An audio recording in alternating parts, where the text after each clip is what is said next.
Olá, galera. Você que é aluno, você que é visitante, sejam todos bem-vindos ao meu canal do YouTube.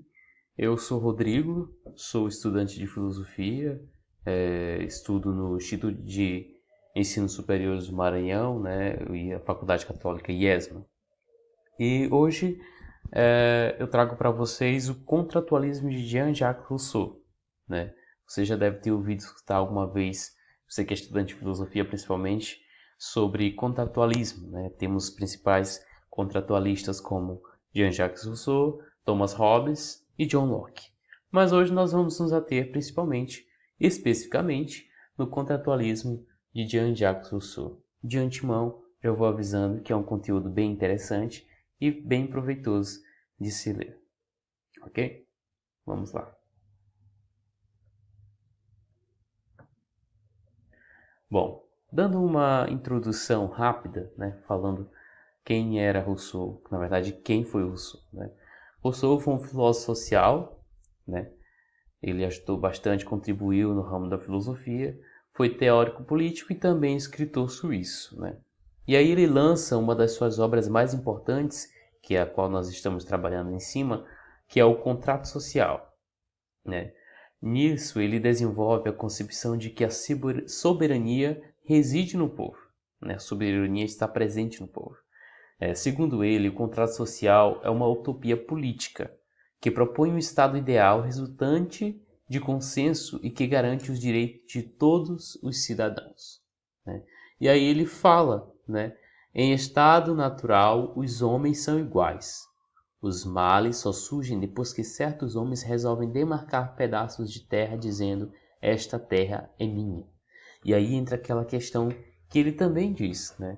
O homem naturalmente é bom. Em seu estado de natureza, o homem é bom. Só que acontece uma coisa: a sociedade é inserida no campo de vivência desse homem.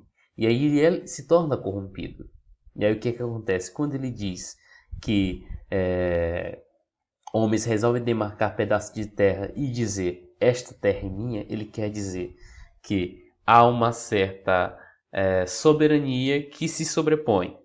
E aí surgem os males, ou seja, o homem naturalmente é bom, porém a sociedade o corrompe.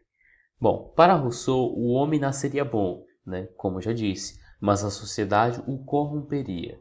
Da mesma forma, o homem nasceria livre, mas por toda parte, né, da mesma forma, o homem nasceria livre, mas por toda parte se encontraria acorrentado por fatores como sua própria vaidade, fruto da corrupção do coração.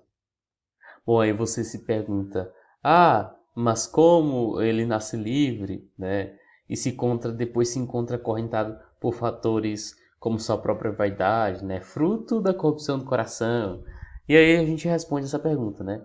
Esse indivíduo ele se torna escravo de suas necessidades e também daqueles que o rodeiam, ou seja, os próprios familiares, o que em certo sentido refere-se à preocupação constante com o mundo das aparências, né, que vem trazendo, do orgulho e também da busca do reconhecimento e status, ou seja, ele é corrompido por isso. E mesmo assim, Rousseau ele acreditava que seria possível, né, se pensar numa sociedade ideal, né, tendo assim o que ele dizia mesmo, né, tendo assim uma ideologia refletida na concepção da Revolução Francesa no final do século XVIII, no qual foi muito demarcado e Rousseau enfatiza em uma de suas obras justamente essa revolução. Mais adiante aparece um questionamento em que nós realmente devemos nos ater, e aí a questão era o seguinte, proposta a Rousseau: como preservar a liberdade natural do homem e ao mesmo tempo garantir a segurança e o bem-estar da vida em sociedade? Bom, e aí, segundo ele, isso seria possível se, através de um contrato social, que é o contrato que ele estabelece, né, por meio do qual prevaleceria a soberania da sociedade, ou seja, a soberania política da vontade coletiva. Ou seja, não seria mais um querendo sobrepor a outro, um soberano, mas a coletividade, ou seja, todos como soberanos, né? E aí ele percebe que pela busca do bem-estar, né, seria o único essa busca pelo bem-estar seria o único móvel das ações humanas.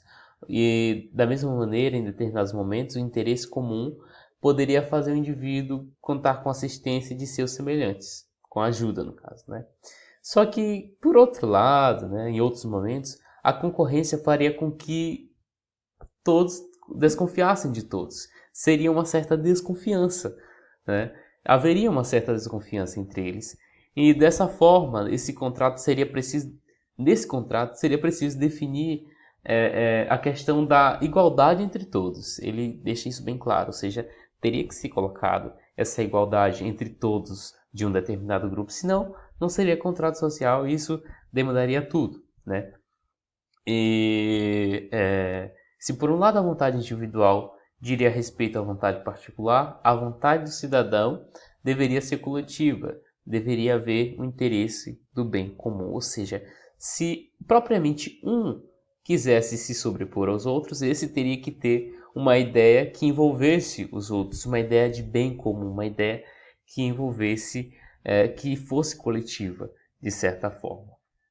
Bom, este pensador acreditava que seria preciso instituir a justiça e a paz para submeter igualmente o poderoso e o fraco, buscando a concórdia eterna entre as pessoas que viviam em sociedade. Então já vimos aí que ele estabelece essa igualdade, essa justiça e a paz também. Ou seja, criando a justiça entre esse grupo de pessoas, não deixando apenas na cabeça de uma só pessoa, ou seja, não só essa soberania em uma só pessoa, mas na coletividade, ele cria essa justiça, cria essa paz, essa harmonia, essa concórdia entre as pessoas, gerando assim uma visão boa de se ver esse contrato social de Rousseau.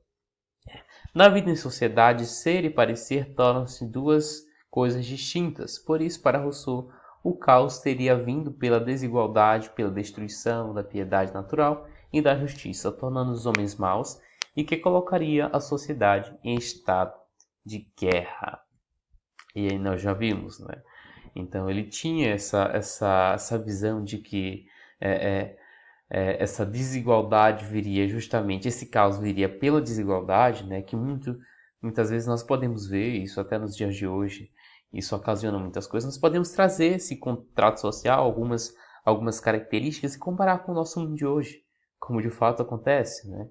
Justamente quando se quebra essa coletividade e um quer subir, como já falei, né? Ir à frente do outro, o outro vai em encontro desse e acontece essa desigualdade, essa destruição de piedade natural, ou seja, o homem é corrompido pelo próprio homem, que se torna corrompido, né? Essa sociedade o corrompe.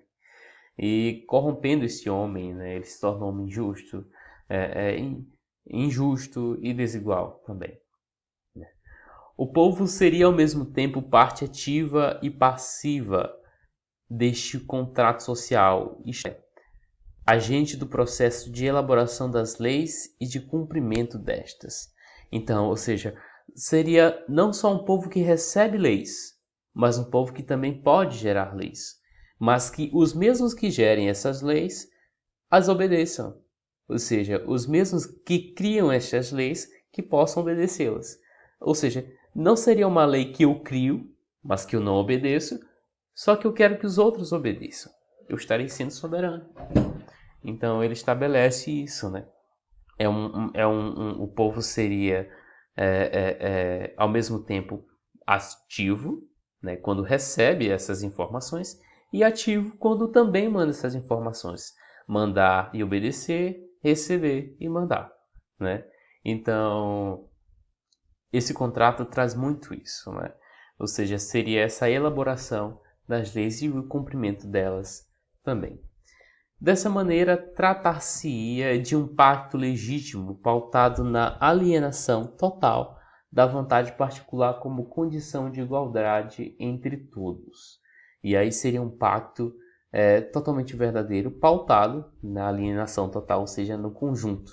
Não pautado não só no pensamento, na autoridade de uma só pessoa, mas no conjunto, né? Então seria algo aceito por todos, sem discussão, né? Não é querendo dizer eu vou colocar minha ideia e os outros que aceitem.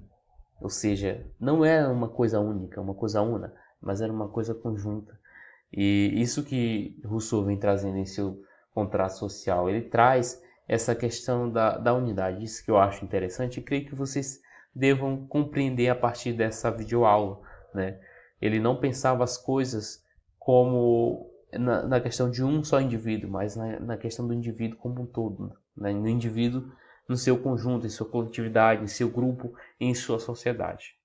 Né? Cabendo dizer que o homem naturalmente nasce bom, mas a sociedade o corrompe.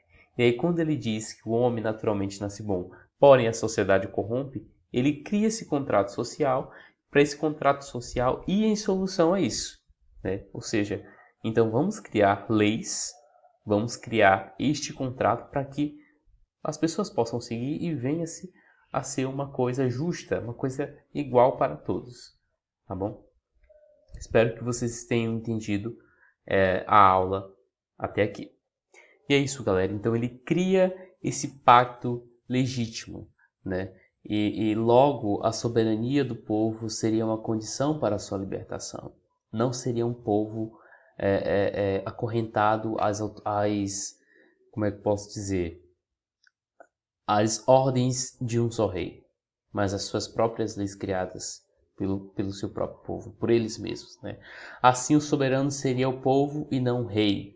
Este apenas seria um funcionário do povo, ou seja, não teria condição de rei, não teria reis, na verdade. Né? Fato esse que colocaria Rousseau numa posição contrária ao poder absolutista, né? Quando ele diz que a soberania seria o povo. Então, ele põe essa sua ideia que vai contrária ao poder absolutista vigente na Europa de seu tempo. Né? E o pensador, no caso Rousseau, avaliava que da mesma forma como o indivíduo poderia tentar fazer prevalecer sua vontade sobre a vontade coletiva, assim também o Estado poderia subjugar a vontade geral. E aqui ele faz uma comparação, né? Vejamos bem. E dessa forma, né, se o Estado tinha sua importância, ele não seria soberano por si só, mas suas ações deveriam ser dadas em nome da soberania do povo, fato que sugere uma valorização da democracia no pensamento de Rousseau. E aí ele coloca esse sentido de democracia, coisa que eu acho muito interessante. Né? Ele não seria soberano por si só, mas suas ações deveriam ser dadas em nome da soberania do povo. E aqui ele coloca todos no sentido de igualdade, todos numa democracia correta, segundo seu contrato social. E é isso, galerinha. Espero que vocês todos tenham gostado da aula. Foi feita com muito carinho, dedicação também e estudo, tá bom? Obrigado, espero que vocês curtam, se inscrevam também no canal, deixem aquele joinha sagrado. E é isso aí. Espero ter muito ajudado. Grande abraço. Deus abençoe vocês.